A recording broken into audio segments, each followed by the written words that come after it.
Morning.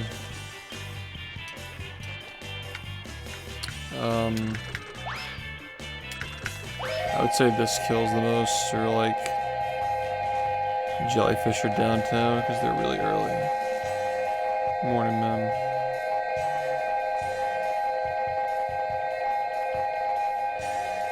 It really depends on what strats you're using.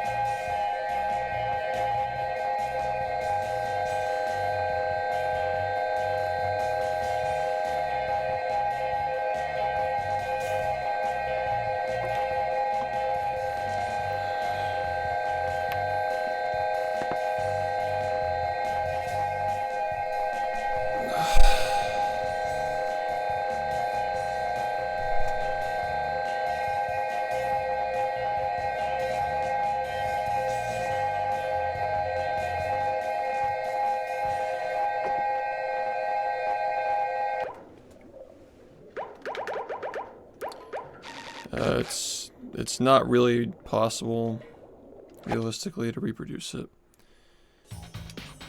Like, without sitting, like, forever, and also, we don't want it because it's too fast.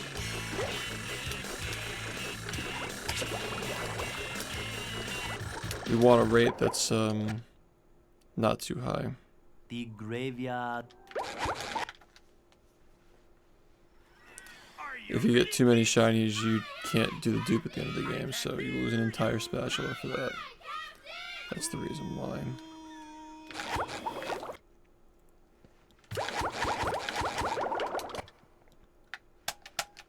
The graveyard.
Why is this happening?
Are you ready, kids? Aye, aye, Captain! I can't hear you.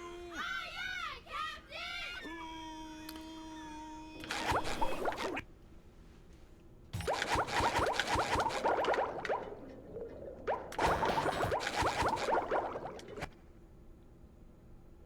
The graveyard.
Hey, Mr.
I've gone.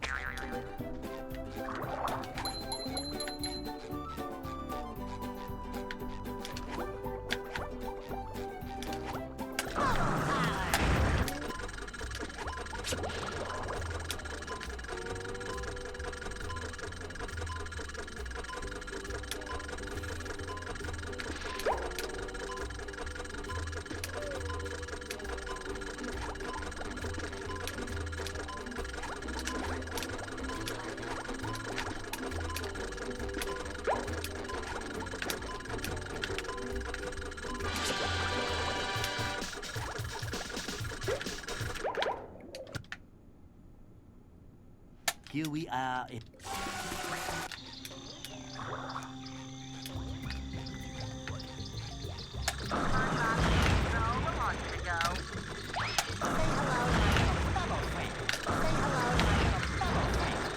Thanks, man.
The graveyard.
Say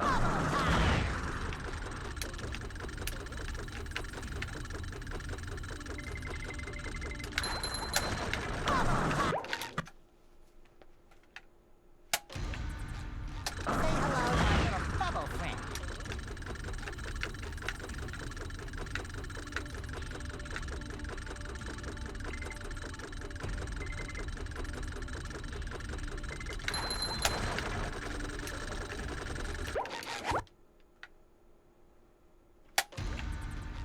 Control the launcher to go.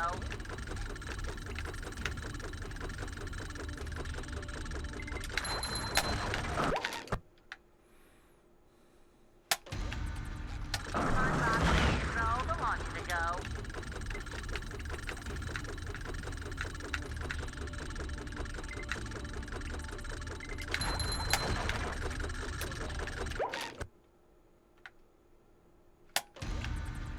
Say hello to my little bubble friend.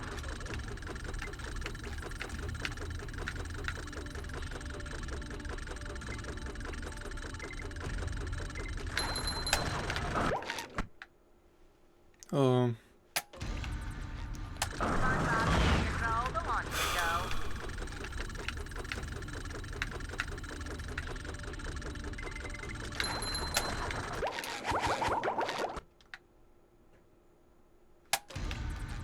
Say hello to my little bubble friend.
The marmalade. Squid. Say hello to my little bubble friend.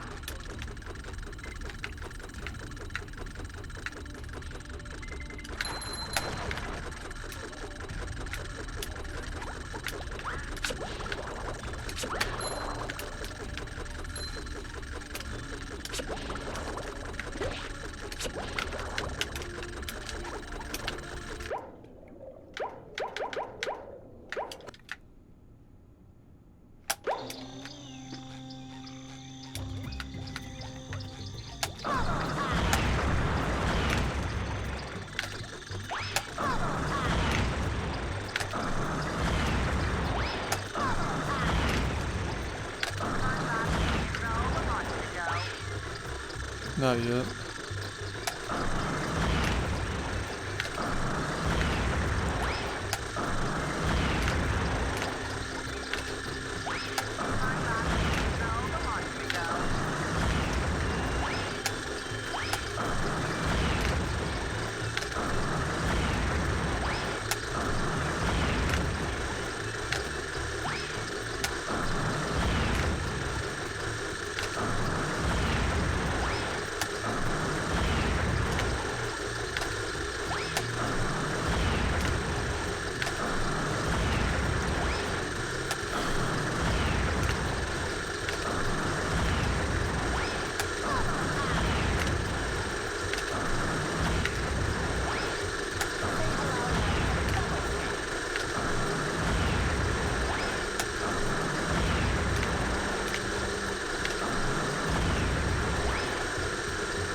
Thank you, ma'am.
And here we are, folks, the main event. A gauntlet of ever-increasing ferocity. It looks like SpongeBob has an opportunity here. Dosey. Suck it to him, SpongeBob. Looks like the robot's left itself vulnerable. Yikes. Will SpongeBob be able to neutralize the giant robot's brain?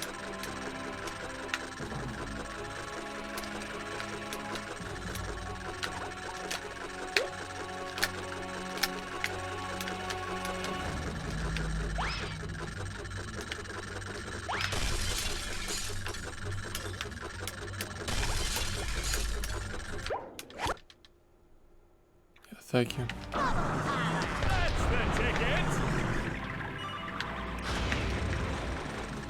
Whoa, whoa! What an opening for a guy literally filled with openings!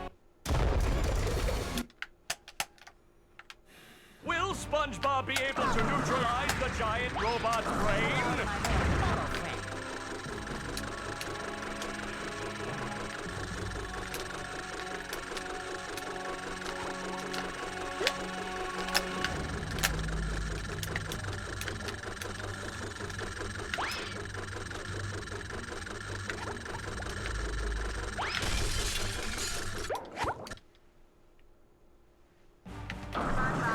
That's the ticket! Looks like the robot's left itself vulnerable. Yikes! Will SpongeBob be able to neutralize the giant robot's brain?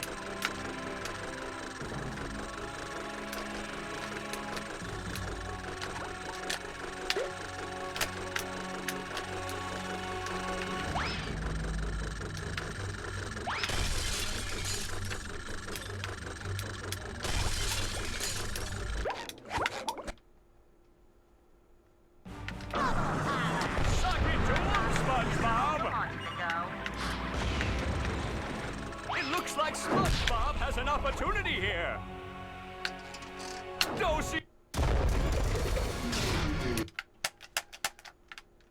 Will SpongeBob be able to neutralize the giant robot's brain?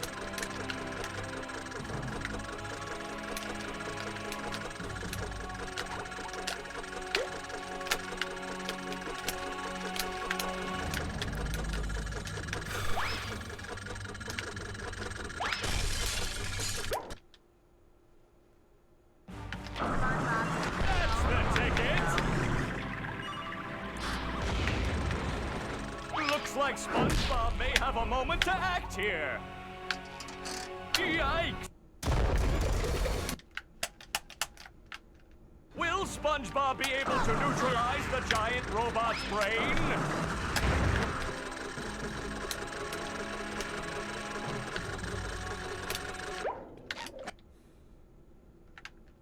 Will SpongeBob be able to neutralize the giant robot's brain? Bubble friend.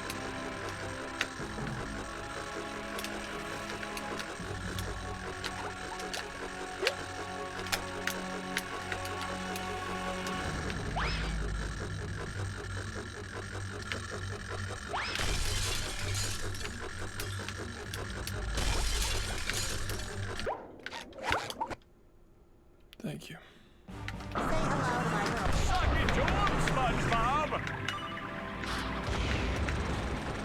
Looks like SpongeBob may have a moment to act here. Dosey. Will SpongeBob be able to neutralize the giant robot's brain?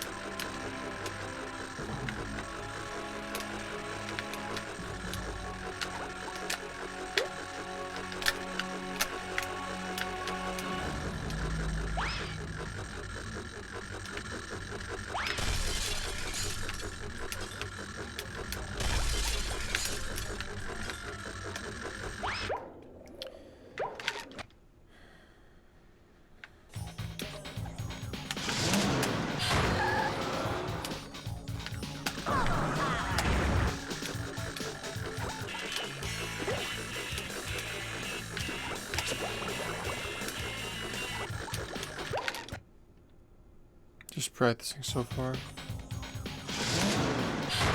It's been okay. Say hello to my little bubble friend.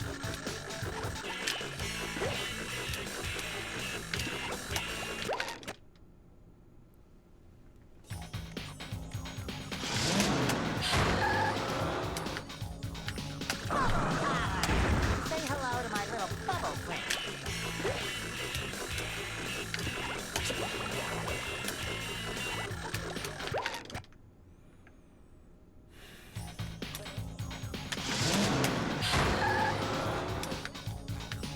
hello to my little bubble friend. Say hello to my little bubble friend.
Say hello to my little bubble friend.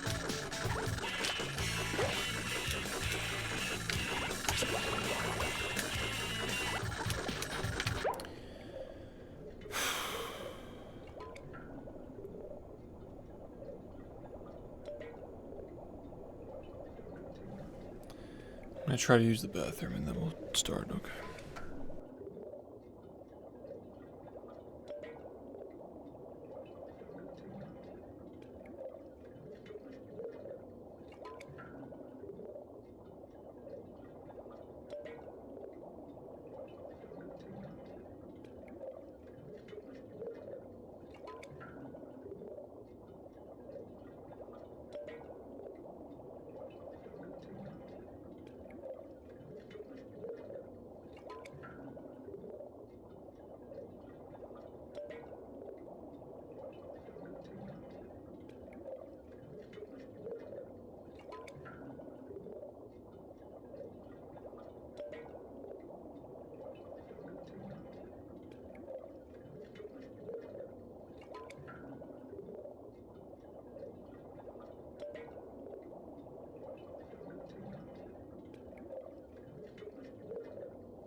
Well,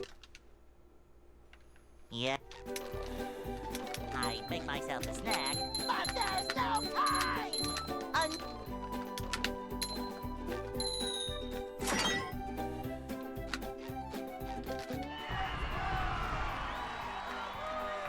Thanks, man.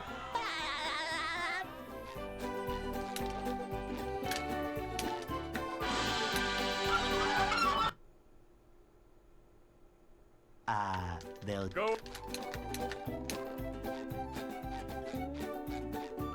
Hey,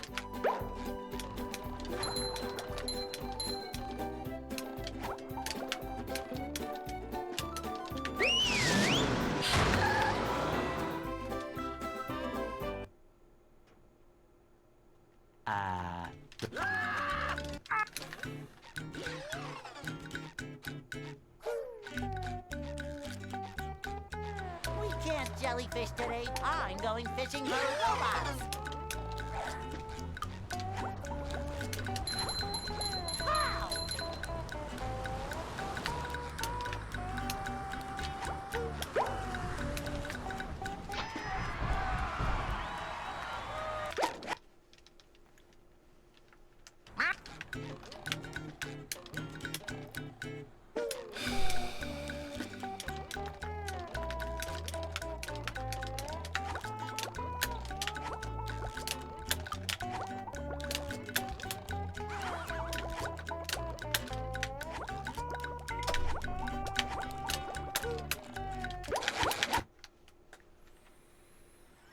Are you ready, kids? Aye, aye, Captain! I can't hear you. Aye, aye,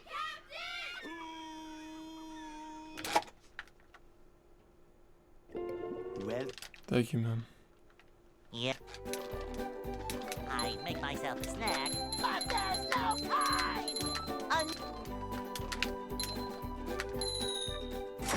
Yeah. Thank you, Slasher, for the 53 months, man. Thank you.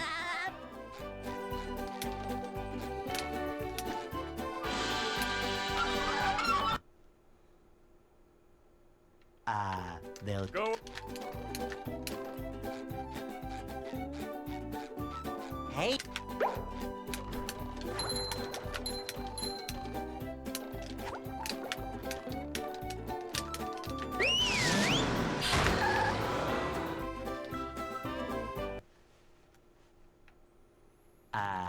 the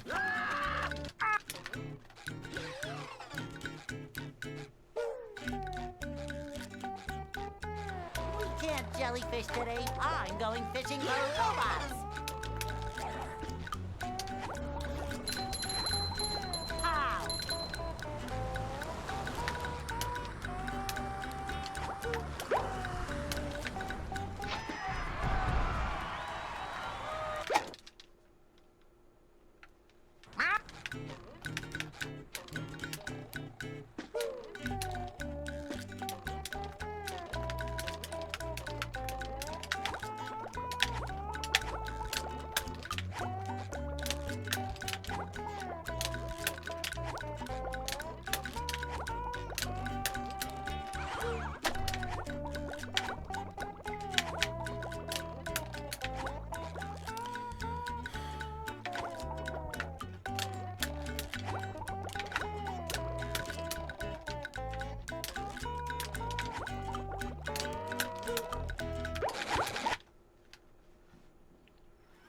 Are you ready, kids? Aye, aye, Captain! Thank you. I can't hear you.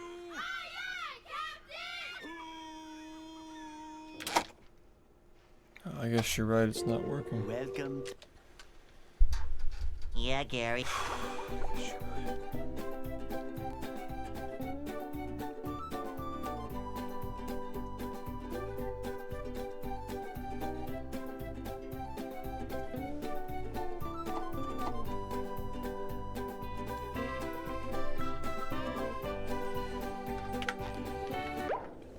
It's a bit strange.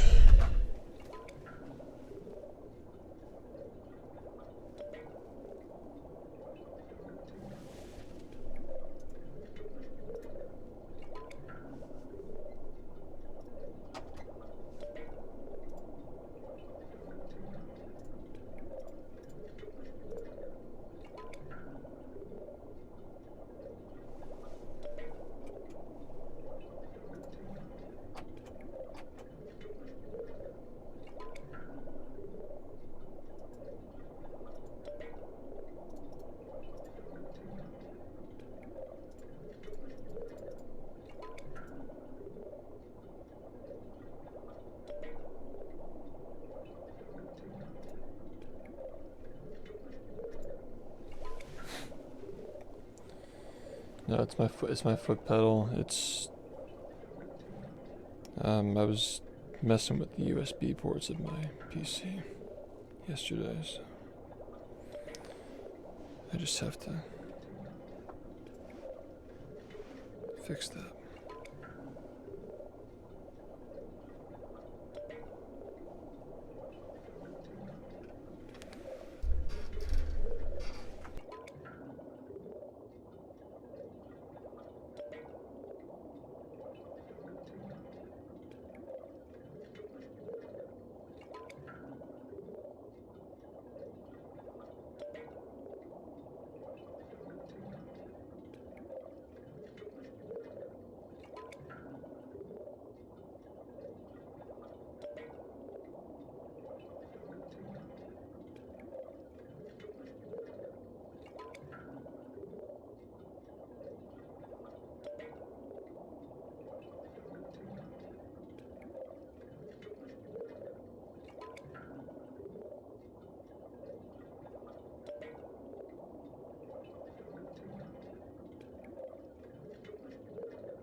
Yeah.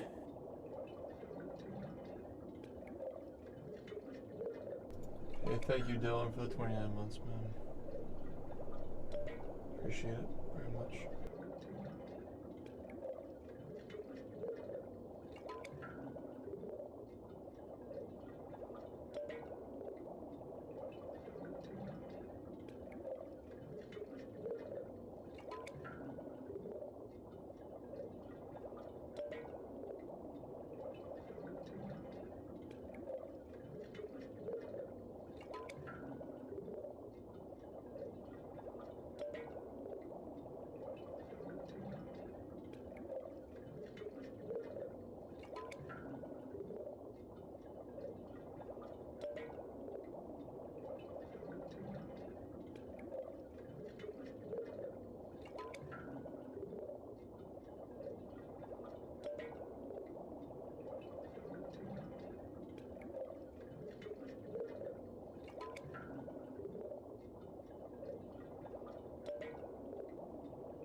Hey,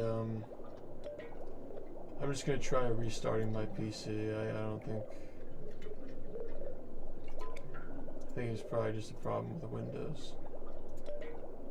I'll be right back, okay?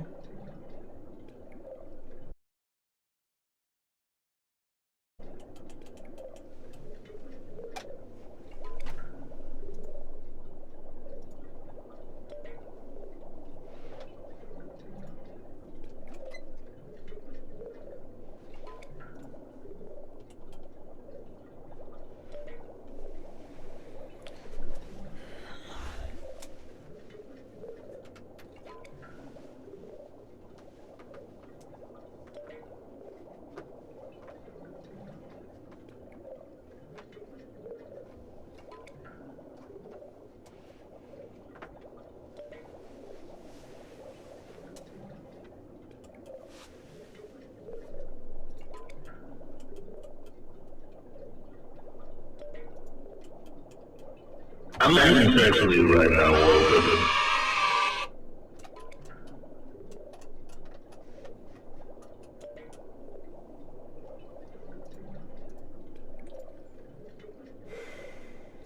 Alright, this is really weird.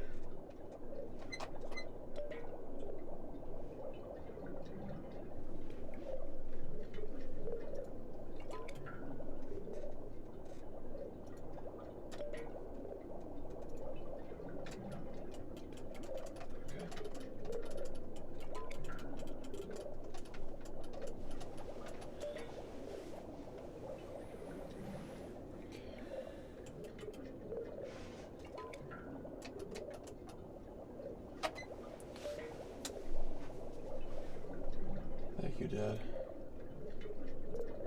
Appreciate it.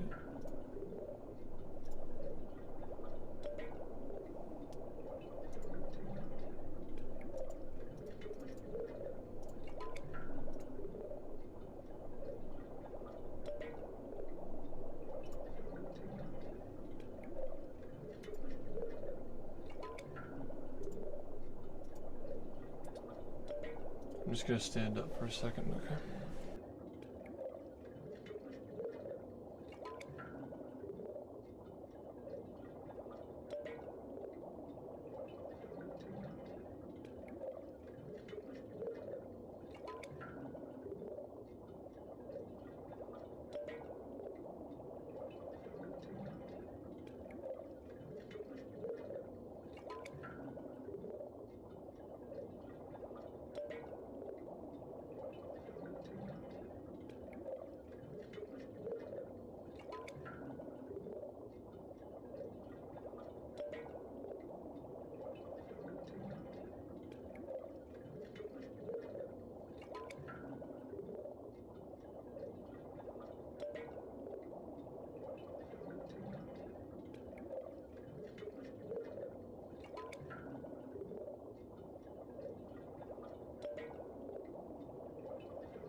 Yeah.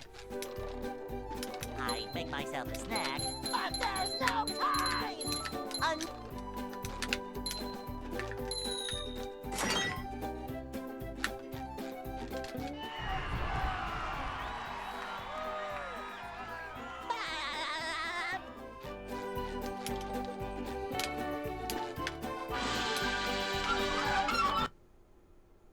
Hey, man.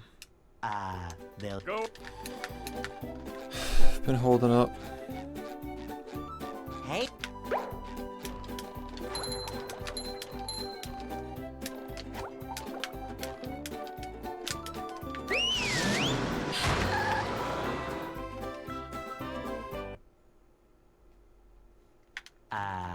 the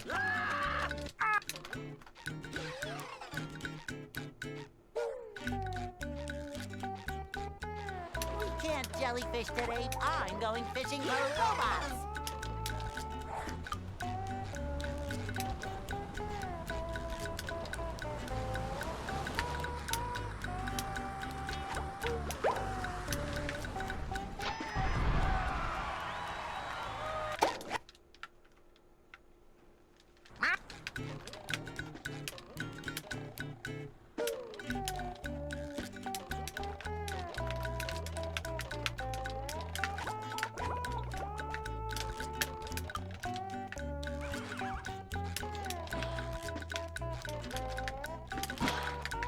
Ow! Ow! Ow!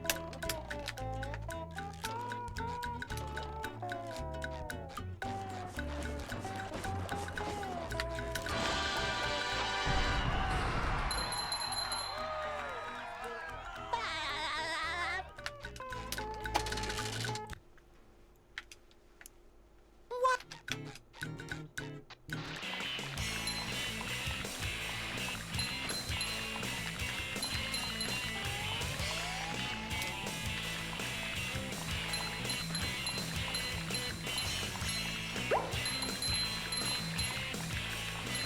That was a ton of fun. I should do it again sometime.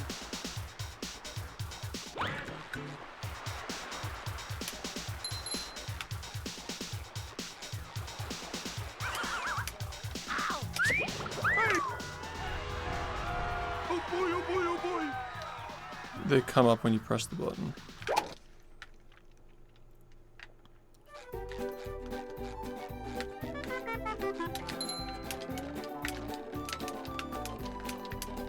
Now I can wear 4 pairs of underwear. This is great.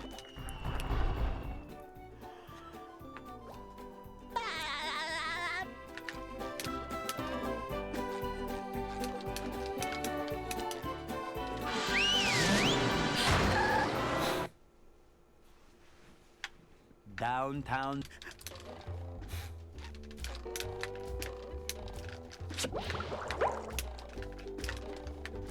Number 1 in the Bikini Bottom scavenger hunt, 3 years running.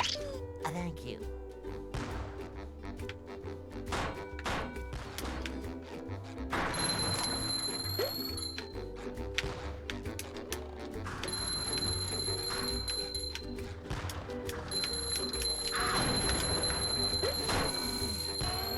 There's nothing like the smell of bugs in the morning.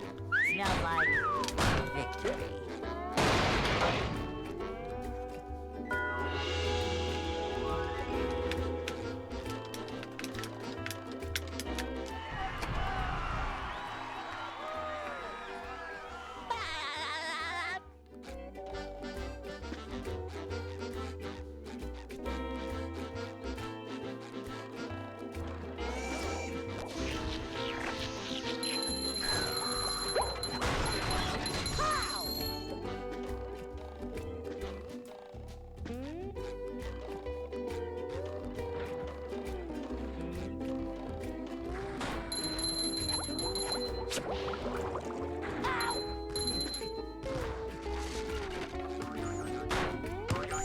Thank you, man.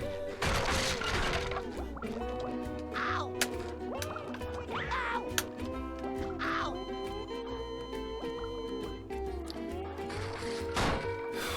I'm ready, I'm ready, I'm ready.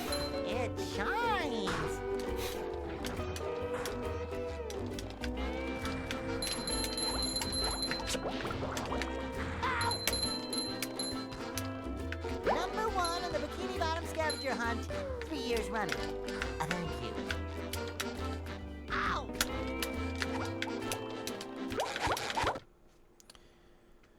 Thank you, Duke. Are you ready, kids? Aye, aye, Captain! I can't hear you. Aye, aye,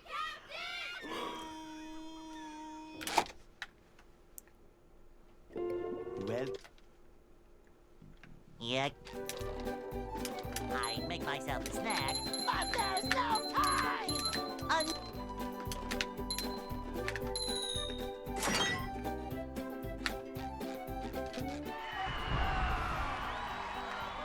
Thank you. Yeah.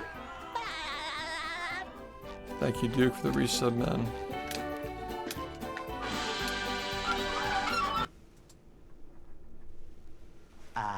they'll Go.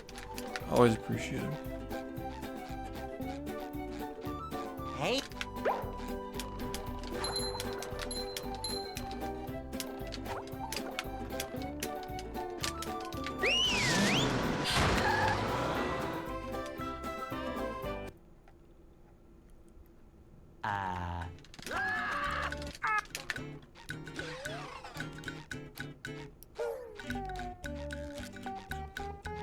We can't jellyfish today. I'm going fishing for robots.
That was a ton of fun. I should do it again sometime.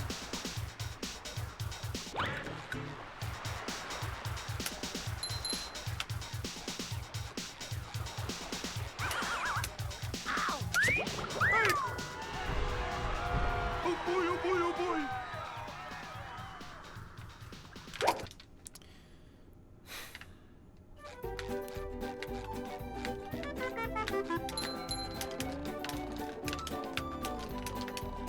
Now I can wear 4 pairs of underwear. This is great.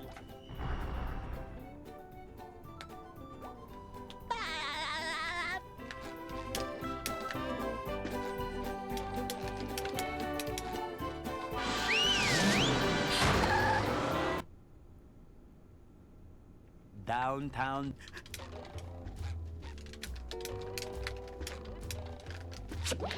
Number 1 in the Bikini Bottom scavenger hunt 3 years running. Thank you.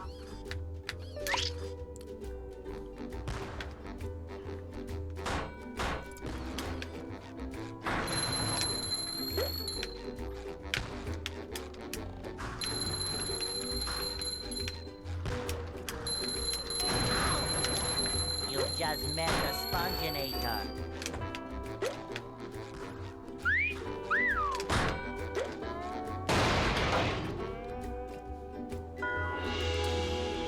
Sorry, man. I really hope that goes okay.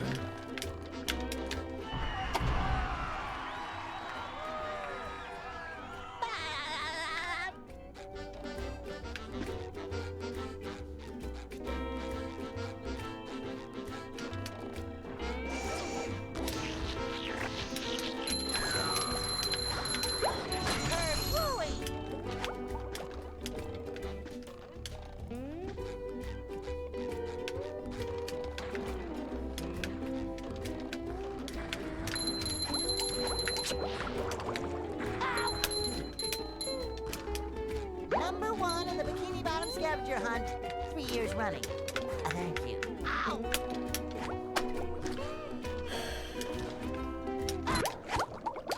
Number 1 in the Bikini Bottom scavenger hunt 3 years running. Thank you.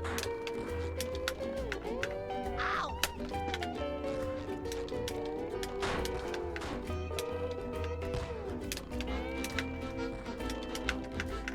Ow!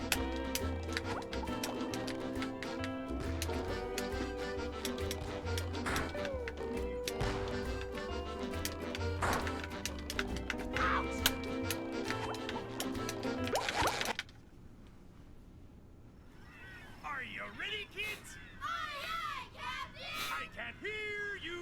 Aye, aye, Captain!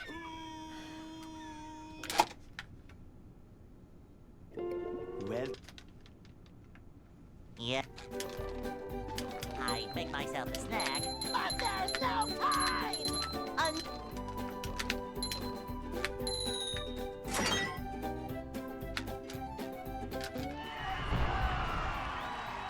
I haven't, no.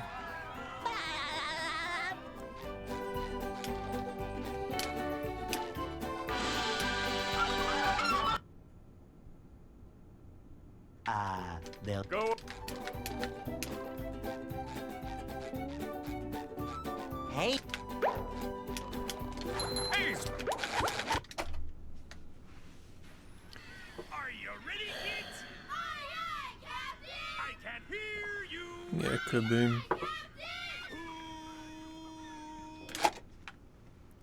I'm just well, not really thinking about that kind of stuff Yeah. right now, you know. I'd make myself a snack, but there's no time! Yeah. So. Hey Blake, thank you for 46 months, man. Thank you so much.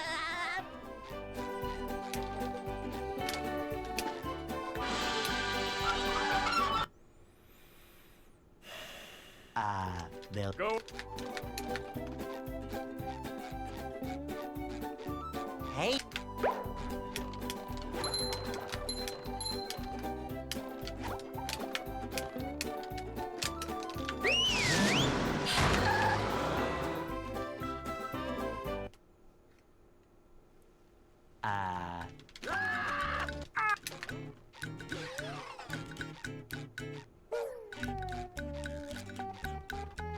we can't jellyfish today. I'm going fishing for robots.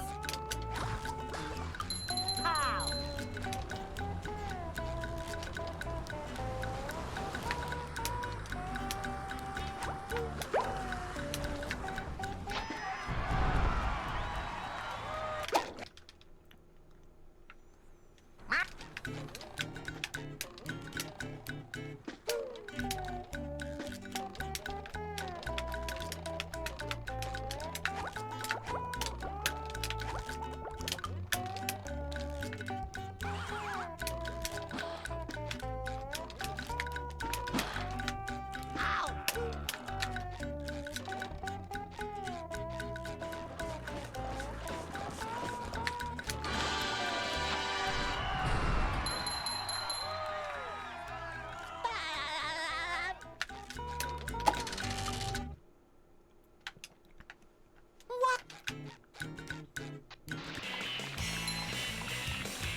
That was a ton of fun. I should do it again sometime. Thank you, man. It's kind of you.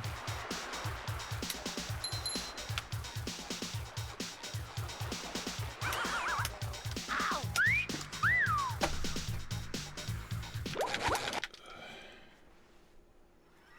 Are you ready, kids? Aye, aye, Captain! I can hear you. Aye, aye, Captain!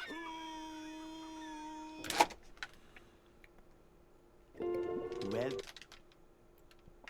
Yep. I'd make myself a snack, but there's no time!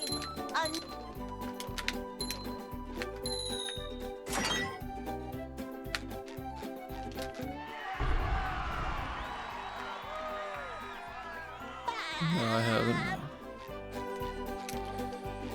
I never even played that game actually. I know a little bit about the runs. They'll Go. Hey.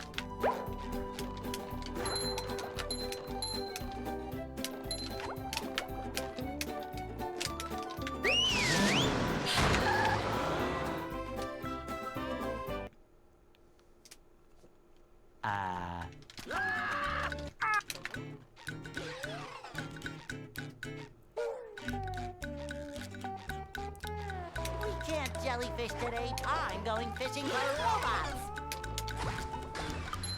Pow!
That was a ton of fun. I should do it again sometime.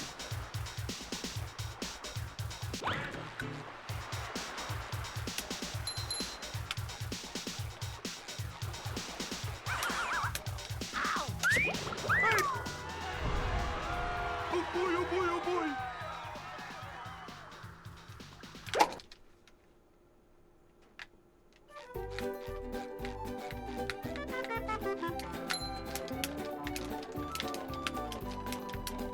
Now I can wear 4 pairs of underwear. This is great.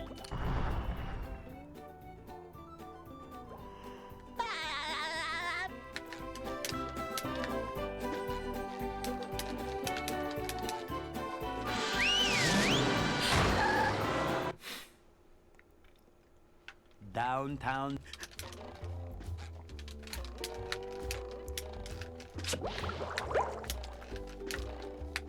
Number 1 in the Bikini Bottom scavenger hunt, 3 years running. Thank you.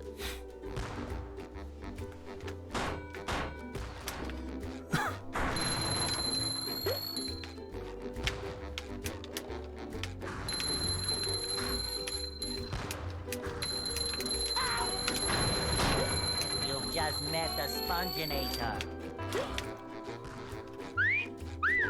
Sometimes pushing a simple button is most satisfying. Push, push, push, push.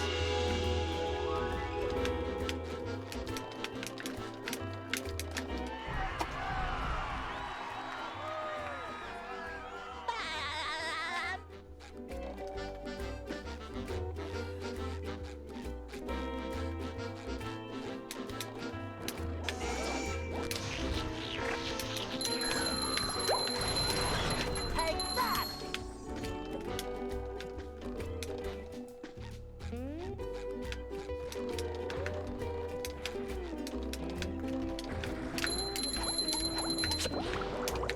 Ow!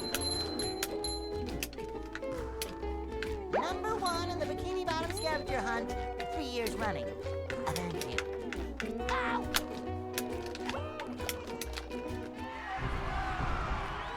Hey man.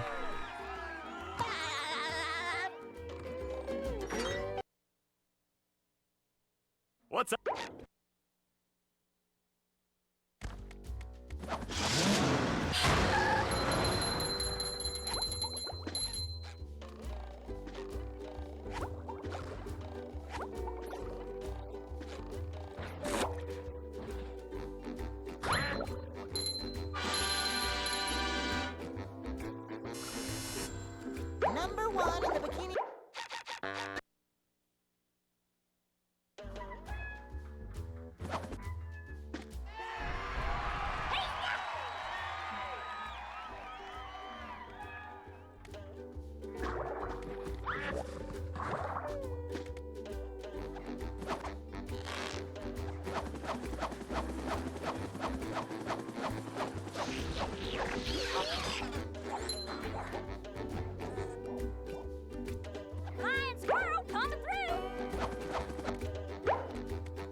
Sometimes pushing a simple button is the most satisfying.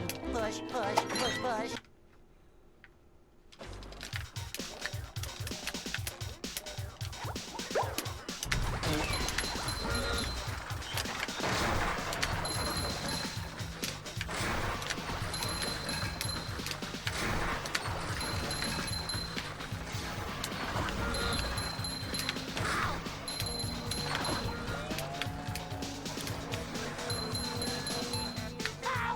Number one in the Bikini Bottom scavenger hunt, 3 years running.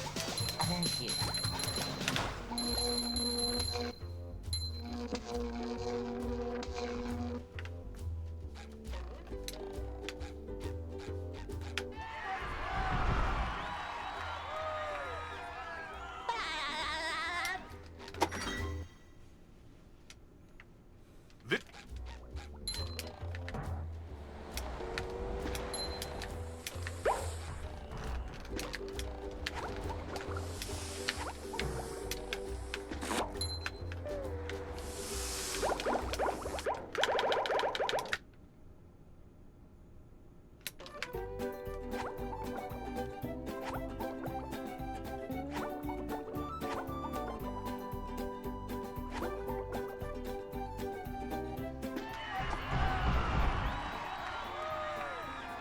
Thank you, man. Well, that was nice. Are you ready, kids? Aye, aye, Captain! I can't hear you. Aye, aye,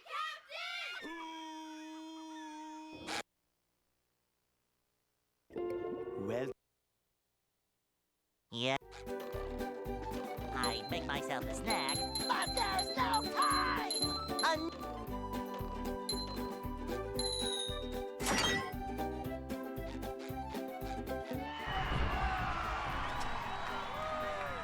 Thank you, man.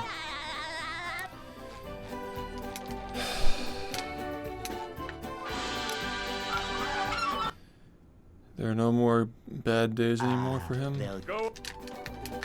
Only good days now. Hey,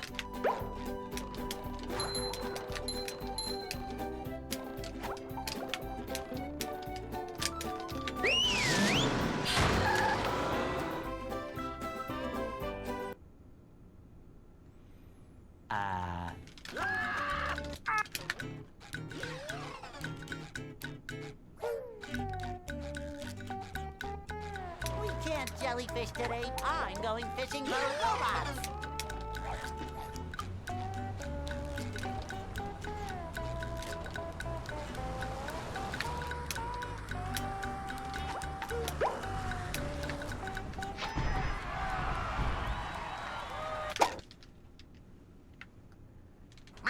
Thank you.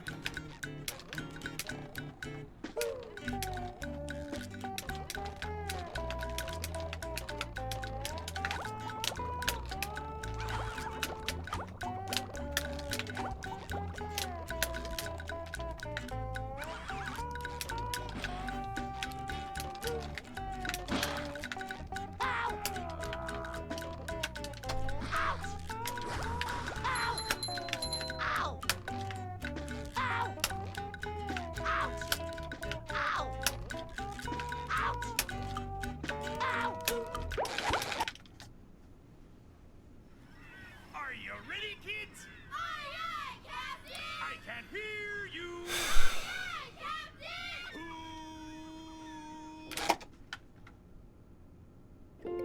well, Yeah. I'd make myself a snack, but there's no time!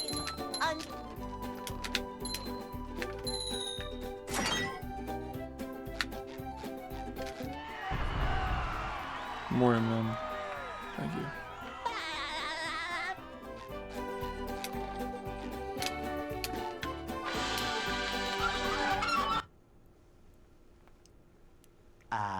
They'll Go. Hey.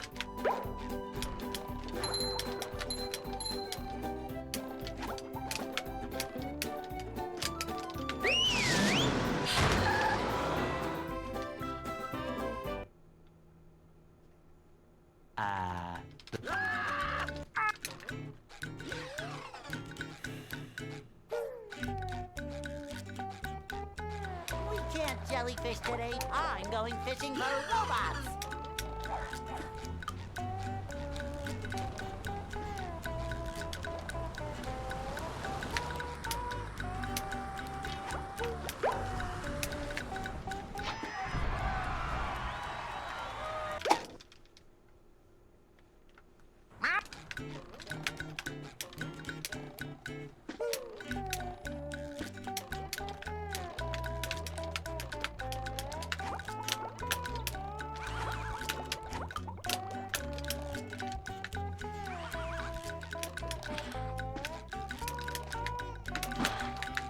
Ow!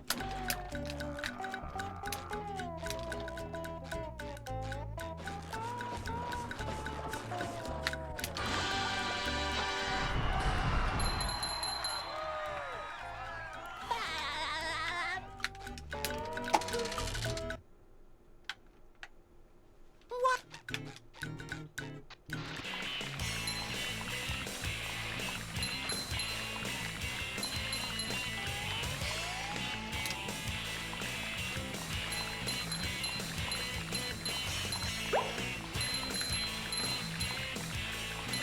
That was a ton of fun. I should do it again sometime.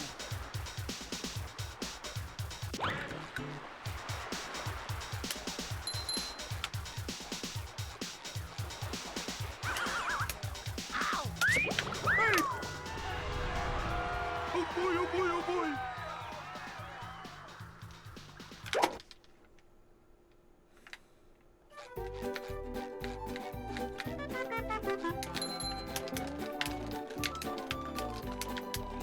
Now I can wear 4 pairs of underwear. This is great.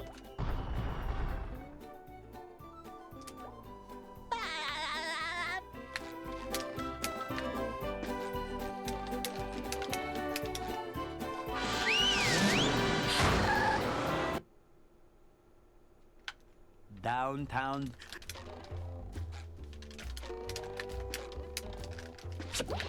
Number 1 in the Bikini Bottom scavenger hunt, 3 years running. Thank you.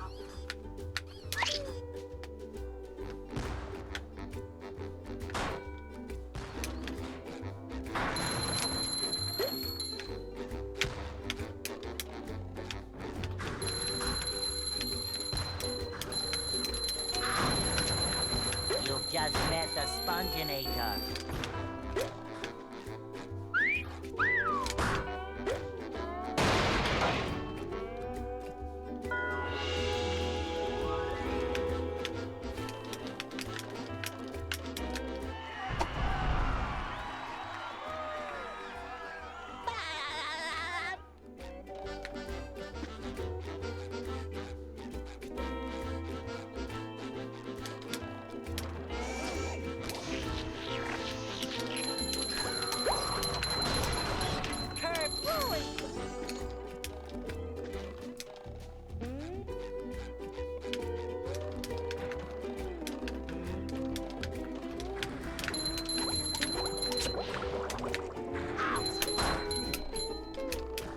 Number 1 in the Bikini Bottom scavenger hunt, 3 years running.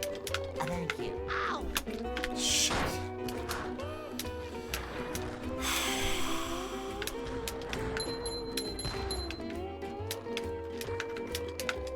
Ow!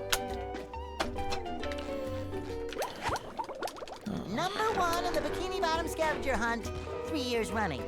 Thank you.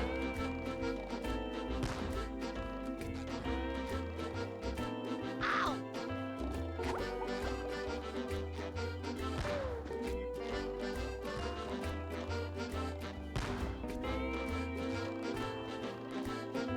Ouch!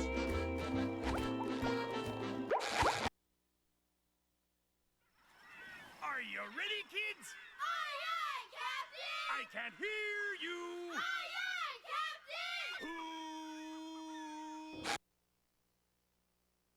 Captain! Well, Yeah. I'd make myself a snack, but there's no time!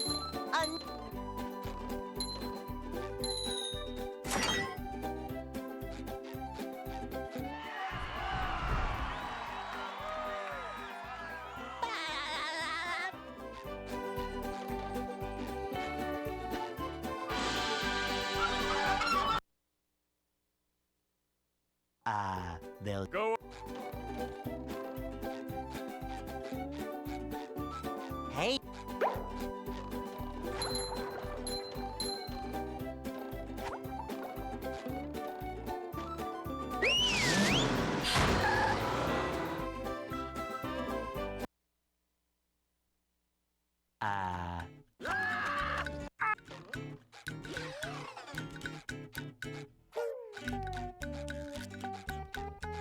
We can't jellyfish today. I'm going fishing for robots.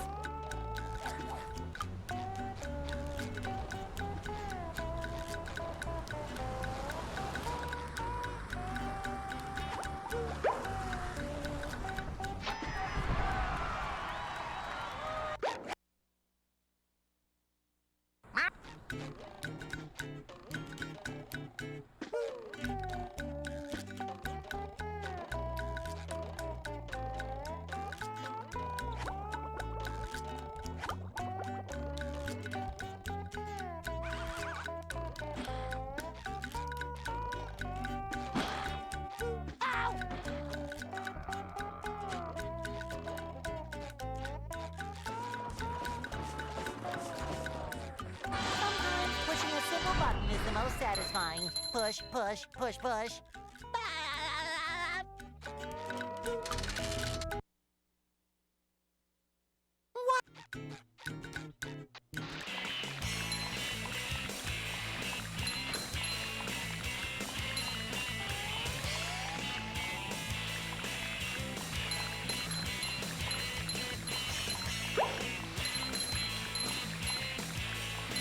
That was a ton of fun. I should do it again sometime.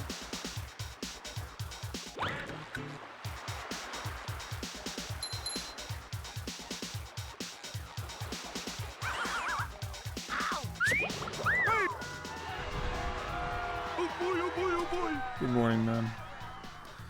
Thank you. So far, we don't really have anything so far.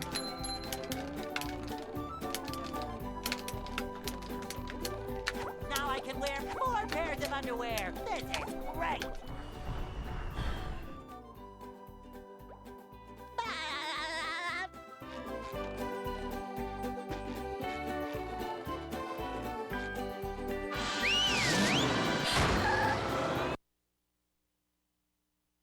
downtown.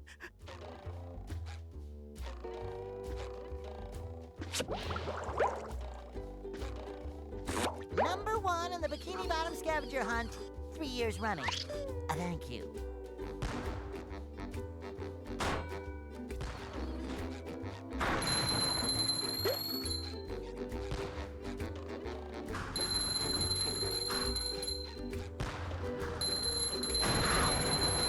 You just met the Sponginator.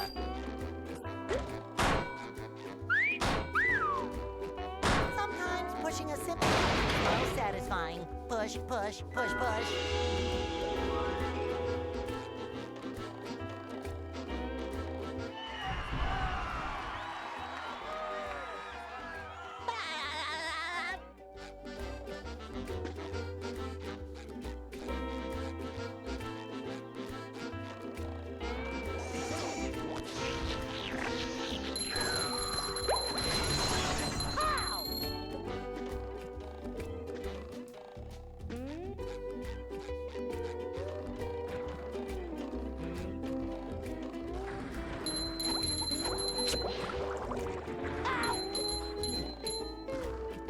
Number 1 in the Bikini Bottom scavenger hunt, 3 years running.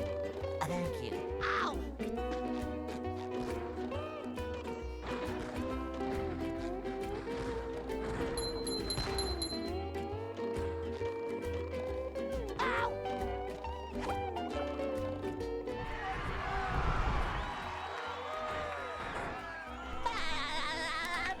I don't think so, man. What? I think I'm just gonna end up doing this.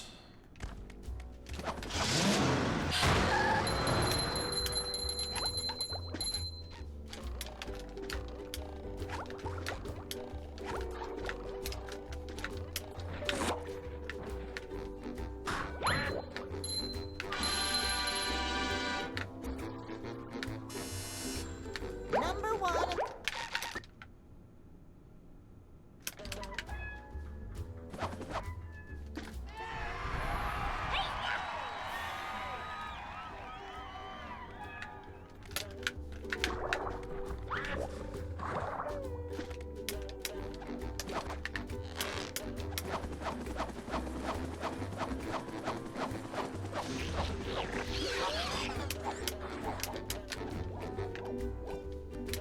There's another one.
Number one in the Bikini Bottom scavenger hunt 3 years running.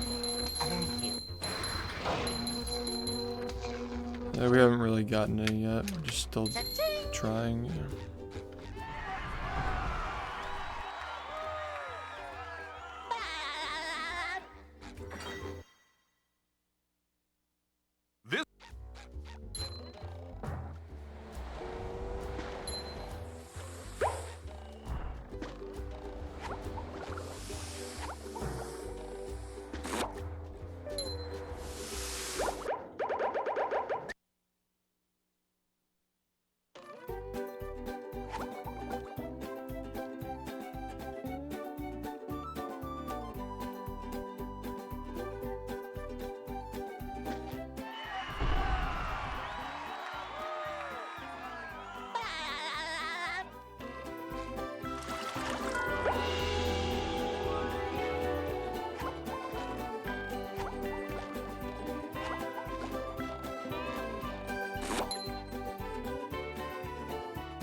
With sleep too.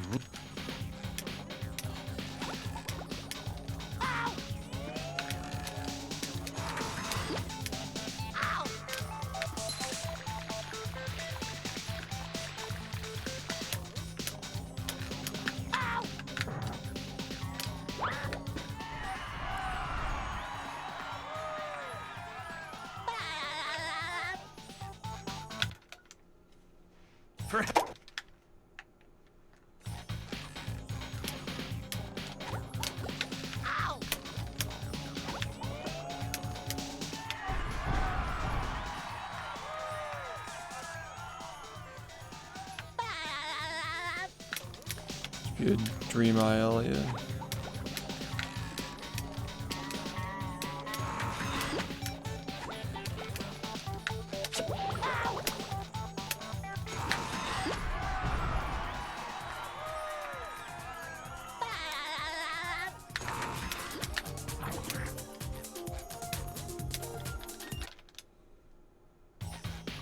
Heck.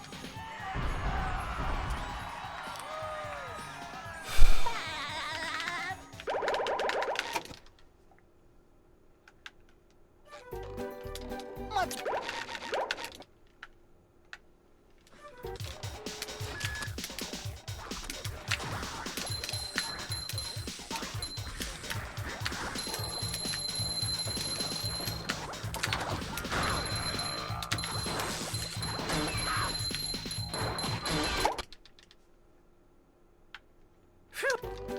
So, that's it.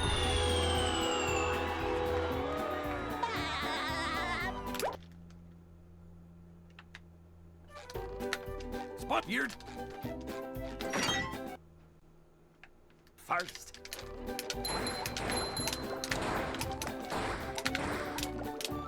Hi.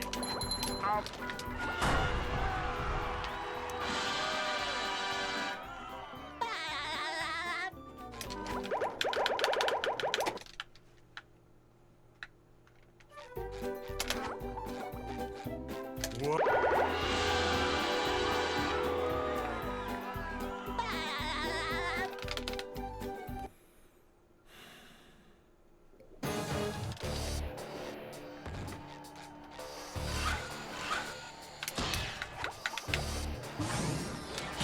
Looks like the robot's left itself vulnerable.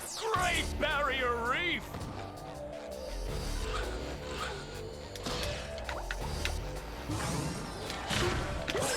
Now the robot's taking a beating out there.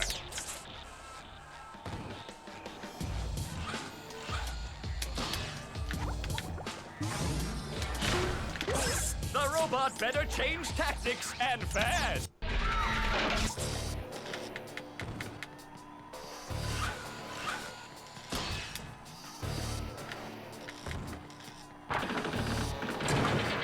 Flying! The old clothesline move.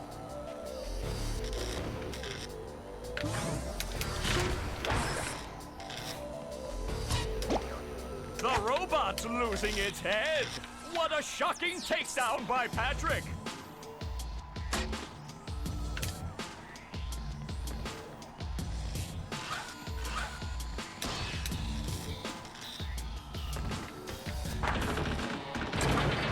Flying! The old clothesline move.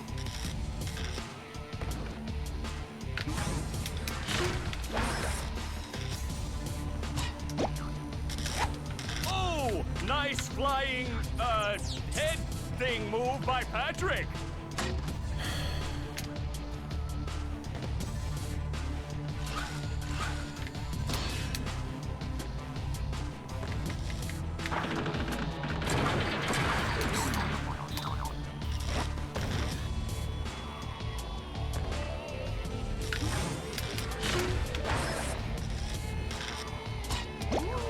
Up we go! Wow! I've never seen such an electrifying match!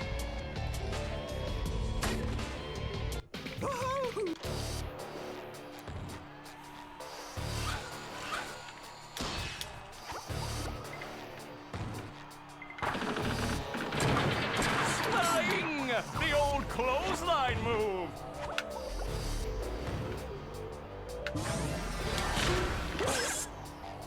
Whoa! What an opening for a guy literally filled with openings! Oh, what an uppercut!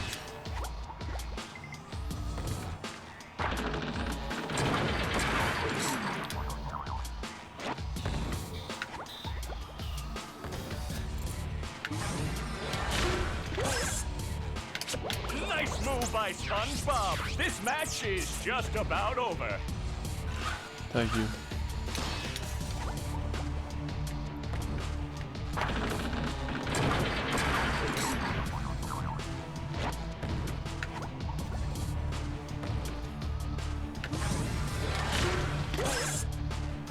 That rope! Eh.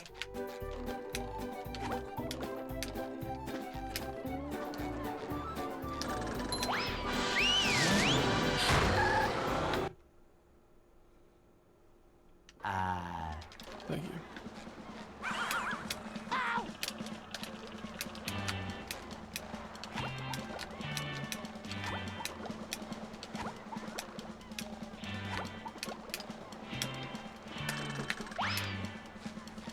Spot.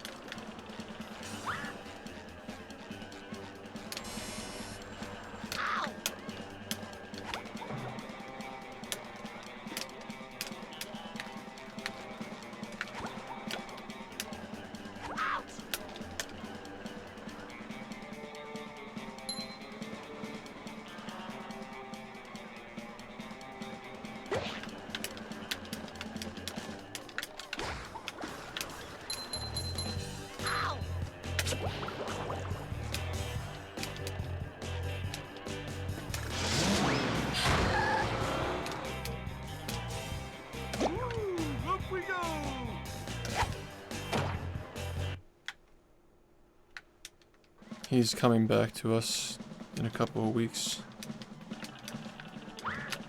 An urn.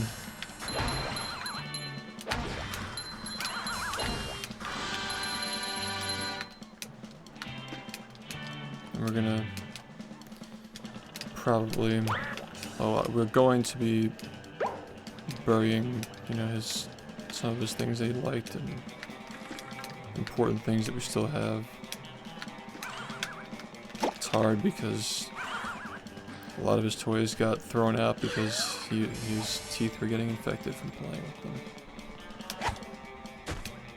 But there are a lot of things that he still liked. A lot of pictures and Up we go! stuff.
Hey man. Oh, what's up, Bookman? Thank you, man.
Yep.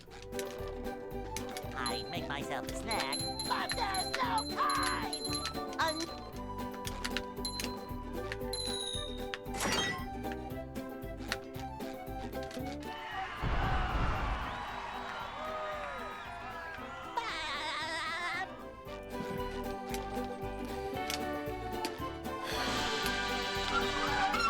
I'm doing alright.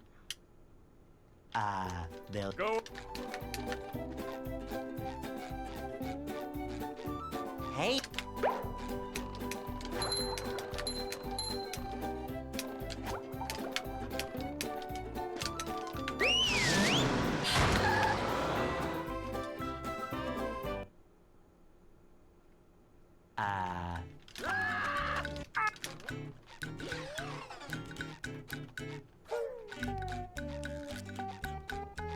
We can't jellyfish today. I'm going fishing for robots. Ow!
That was a ton of fun! I should do it again sometime.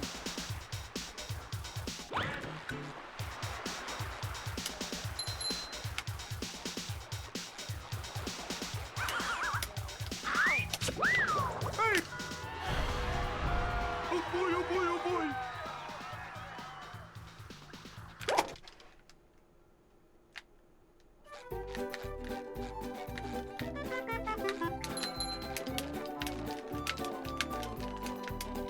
Now I can wear 4 pairs of underwear. This is great!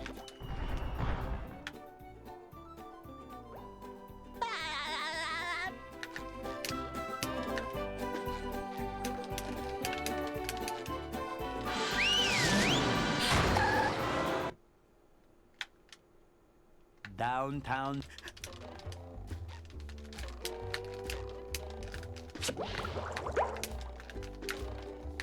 Number 1 in the Bikini Bottom scavenger hunt, 3 years running. Thank you.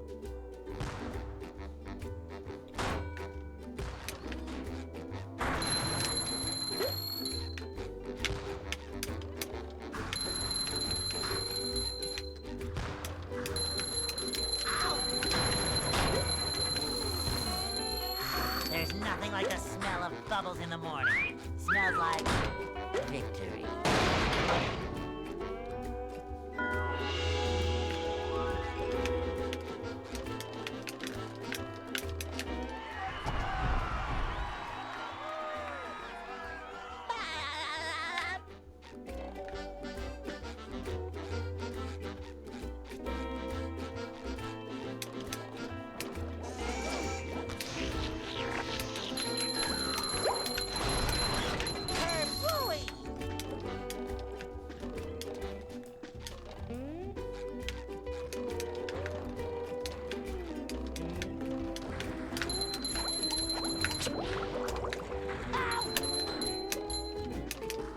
Number 1 in the Bikini Bottom scavenger hunt, 3 years running.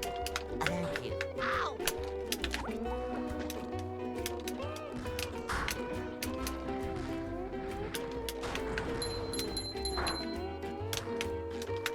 Ow! Number 1 in the Bikini Bottom scavenger hunt, 3 years running. Thank you. Coming at ya! Ow!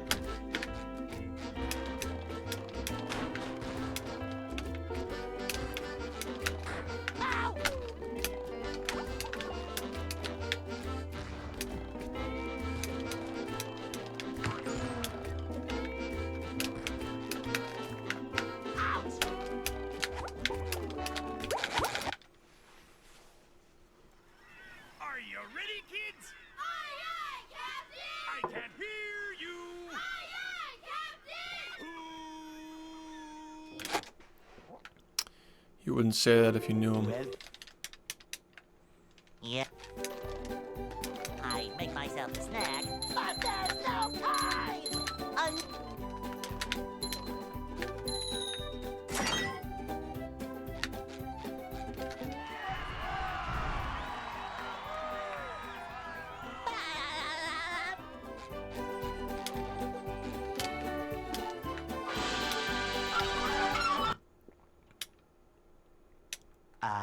they'll Go.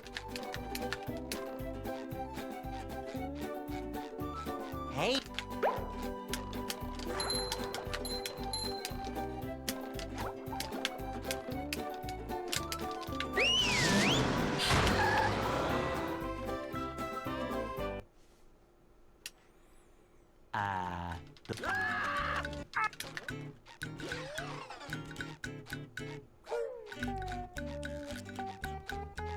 We can't jellyfish today. I'm going fishing for robots. Pow!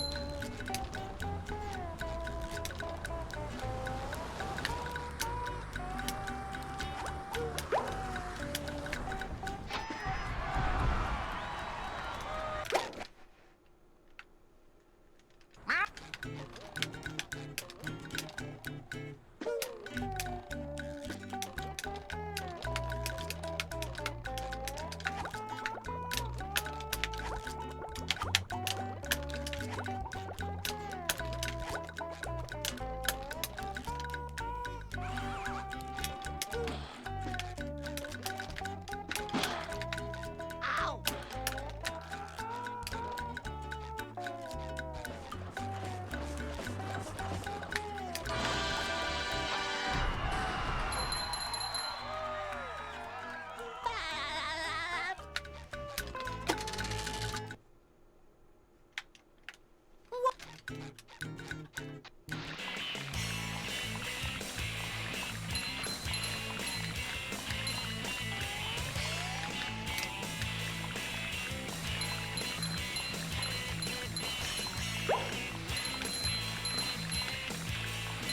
That was a ton of fun. I should do it again sometime.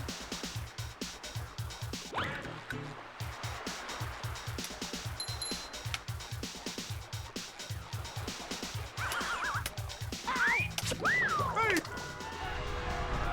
Oh boy, oh boy, oh boy!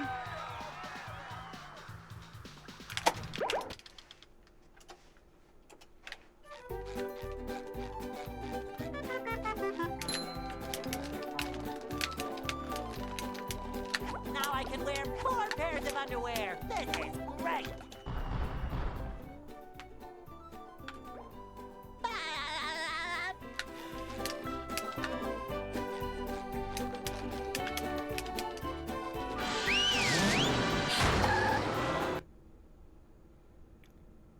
downtown.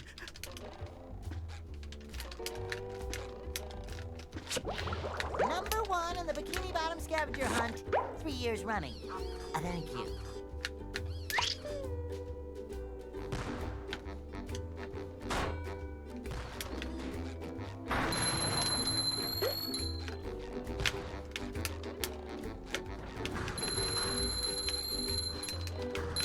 Ow! You've just met the Sponginator.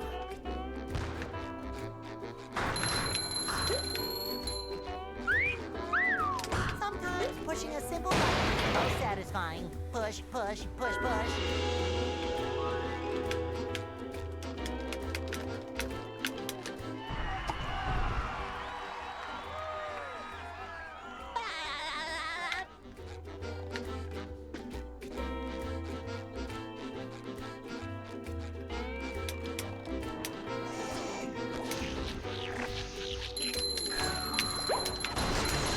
Kerplooey!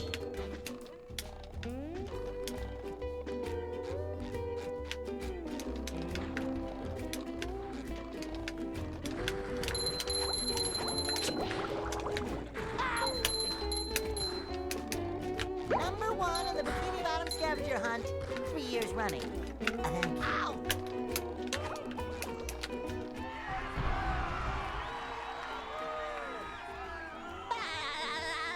He's okay now.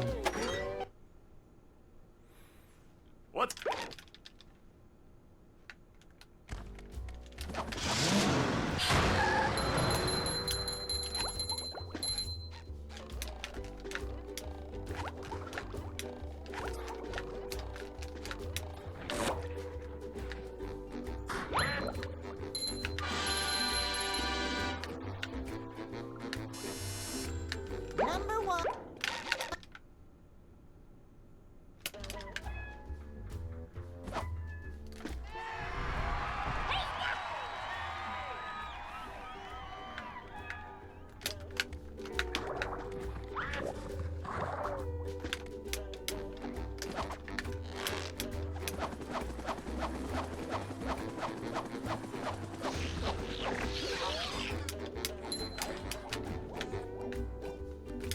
Lion squirrel coming through.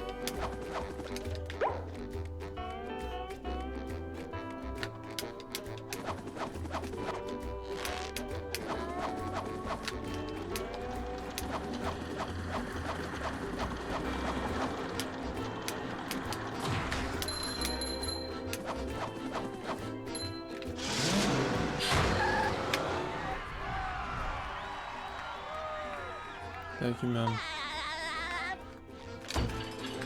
He sure is.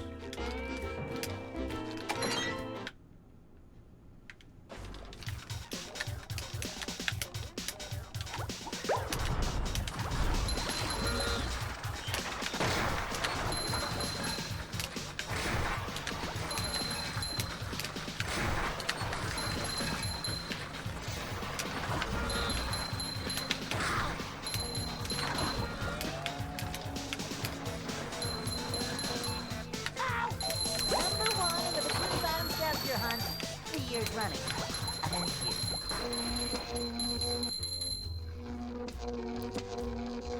Considering he almost passed away when he was 10.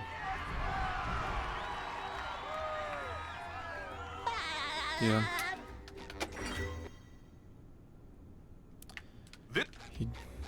He hung on for a long time.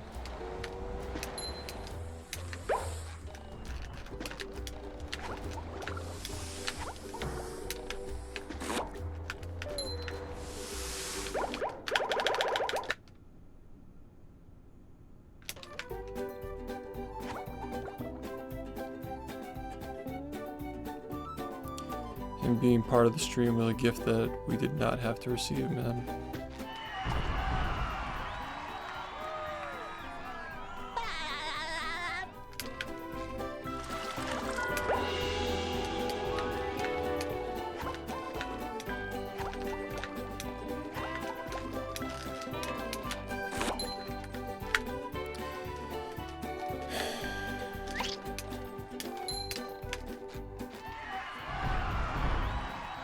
You know, for a year, nobody even knew. He was even, they didn't even know him.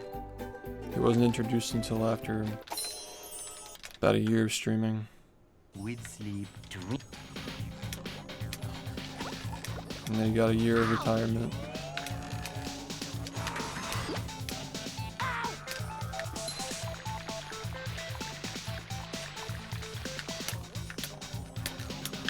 So you got 6 years. Right in the middle, being part of the show.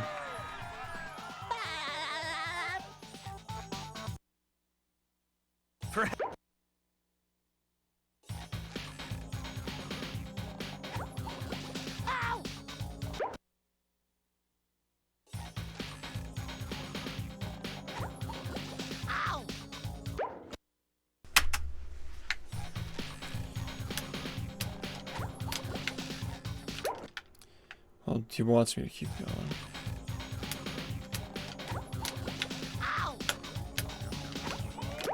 He saw, he knew. He saw the fulfillment that this brings me. He's known me my whole life almost. More than half my life. So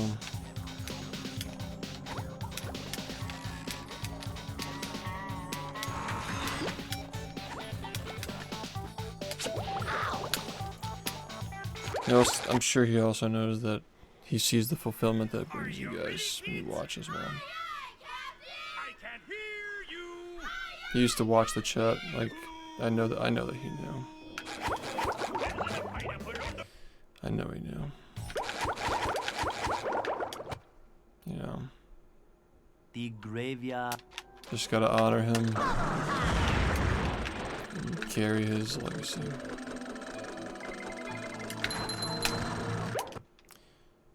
That's all we can do for now. Say hello.